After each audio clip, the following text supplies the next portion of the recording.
رسول اللہ صلی اللہ علیہ وسلم کو سیدہ عائشہ رضی اللہ تعالی عنہ کی تصویر دکھائی گئی.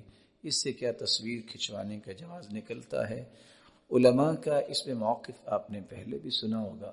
رسول اللہ صلی اللہ علیہ وسلم کے سامنے جو روایت ہے ترمذی کی، اور جو میں نے مسلم کی روایت بیان کی، ترمذی کے الفاظ یہ ہیں جاء بصورتها، ان کی تصویر لے کے آئے. کیسے تھی یہ اللہ کے رسول صلی اللہ علیہ وسلم نے وضاحت نہیں کی، لیکن اس سے یہ اللہ کی طرف سے ایک ایسا پہلو تھا. اس سے ہم یہ جواز نہیں لے سکتے کہ ہم اپنی تصویر سے کھنچوائیں. اگر دین کی ضرورت، دعوت کی ضرورت، تعلیم کی ضرورت ہے، یا ایسے دینی پہلو جو تصویر کے بغیر نہیں ممکن ہو سکتے، تو وہاں اتروانے میں علماء نے اس لیے اجازت دی.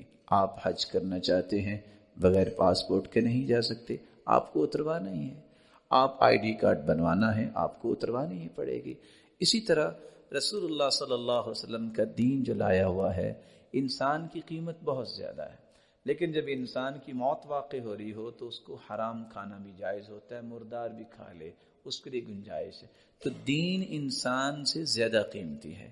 اگر اس وقت سوشل میڈیا یہ چینلز بنے ہوئے ہیں، اگر آپ اس میں اپنا کردار ادا نہیں کرتے، صحیح دین نہیں پہنچاتے، تو یہ غیر مسلم یا ایسے لوگ جو دین کے مخالف ان کے ہاتھ میں رہے گا، اور آپ کا دین کا نقصان ہوگا. یہی وجہ کہ آپ جب نیٹ پہ جاتے ہیں، islam.com پہ پہنچتے ہیں، تو آپ کو وہاں وہ اسلام ملتا ہے جو مسخ شدہ ہے، جس کا دین کے ساتھ تعلق نہیں ہے.